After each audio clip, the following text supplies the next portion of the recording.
I uploaded to BitChute my version of a song, There Are Fairies at the Bottom of Our Garden, which I'm not going to upload to YouTube. I thought some of it might be a little bit too edgy and vulgar, and so I wussed out.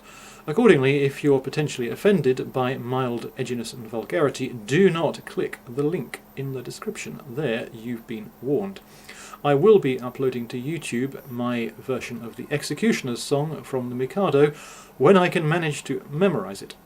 Okay, on with the video. Muslim voters could swing 31 marginal seats, research finds. List of constituencies is released as Mosques launch voter registration drive. That subheading should be all that's needed to prove the point that Islam is a political cult with trappings of religion as a smokescreen, as a diversionary tactic. Communications with a god and a push for your voters to register to vote and vote Labour, more on that later, are mutually exclusive. If you are doing the one, you are not doing the other. And how many churches or synagogues or Sikh temples or Buddhist, Hindu temples or whatever do you know have voter registration drives? Gee, I wonder why that is. Muslim voters could affect the outcome in more than 30 marginal constituencies in next month's general election, according to research published as mosques prepare for a nationwide registration drive. The Muslim Council of Britain released a list on Monday of 31 marginal seats in which Muslim voters could have high or medium impact. 14 of the 31 seats are held by Labour, 14 by the Conservatives and 3 by the SNP. The MCB, the main representative body for Muslims in the UK, is non-partisan. If the voting demographics of their people are anything to go by, they are not non-partisan. Harun Khan, the MCB's General Secretary, said, "As active participants in our society, Muslims, in all their diversity, can play a significant role in what may be a close election, and we hope that the parties listen and reach out to Muslim communities across the country to engage on issues of concern." Close? Nah. Boris is going to win. You're going to lose. The MCB said it was focusing on increasing Muslim voter participation and encouraging communities to engage with the election debate.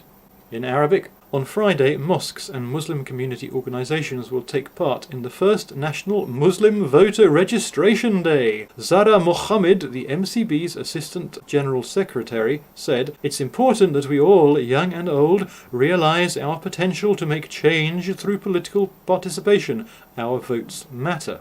Mohammed Kosbar, chairman of the Finsbury Mosque, said, "At my mosque we know the price we all pay when certain communities are excluded from politics. It is high time Muslims make their voices heard.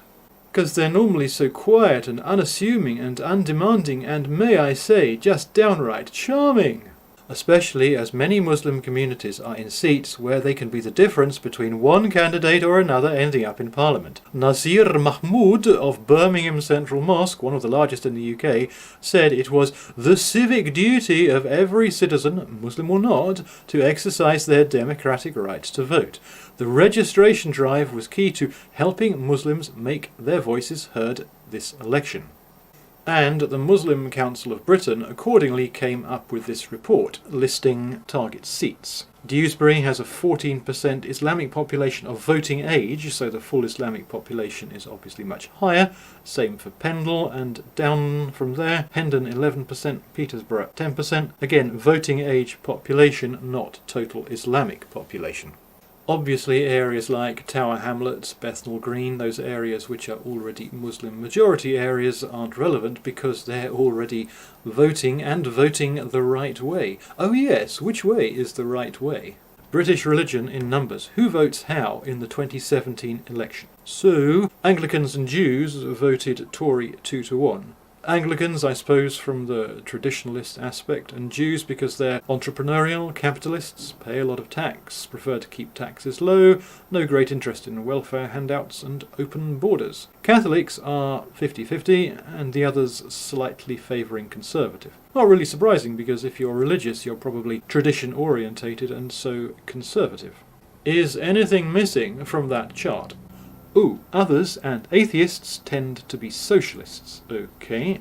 Still seems a bit light. I sense an elephant in the room. Bingo! Look at that. Muslim votes, 85% Labour, 11% Tory. Entrepreneurialism and safe borders, unlimited open immigration and welfare. What a shock. I mean, how hilarious is that chart? Just sit back and look at it. What does it tell you? What does that tell you? All the religions tend towards conservatism, or at worst, say, are split down the middle, because genuinely religious people tend to be traditionally orientated. Why are followers of Islam not traditionally orientated in the same way as Jews or Catholics? Rather, the total opposite. Why is that? Because Islam fundamentally isn't a religion. Islam masquerades as a religion. Religions, genuine religions, don't have voter registration drives. Islam has voter registration drives because Islam's not a religion. And as we know, high Islamic voting areas work so well, like when in 2014, when the Bangladeshi mayor Luftur Rahman's election was voided because of corrupt and illegal electoral practices. And Eric Pickles, the then community secretary, did an investigation which produced some very interesting findings. In the Tower Hamlets case, the election court heard how a voter was seen crying outside a polling station after allegedly being told by a supporter of Luftur Rahman that it was un-Islamic not to vote for Rahman and that you were not a good Muslim if you did not vote for him. The court found that Muslim clerics had participated in Luftur Rahman's campaign to persuade Muslim voters that it was their religious duty to vote for him, and then bullying a voter by asserting that they will burn in hell for not supporting a candidate is ultimately no different from threatening physical violence. So they cheat and they vote Labour, like Ali Milani, the Iran-born Muslim who wants to kill the Jews in Israel.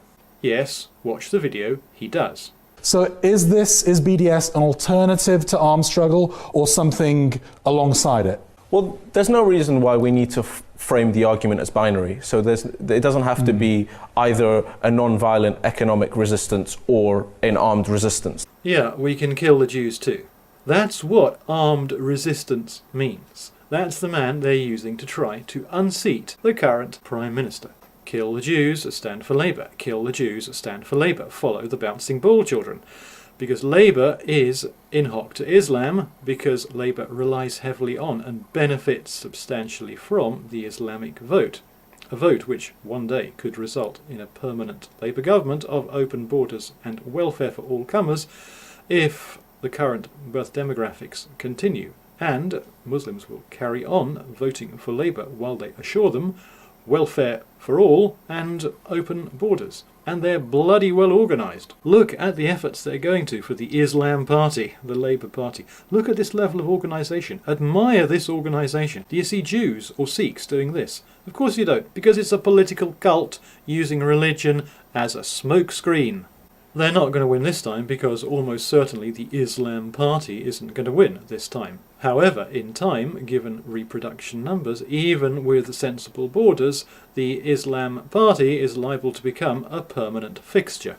Unless or until something changes, until the hypnotic spell that Islam has managed to cast over the modern civilized world is finally broken.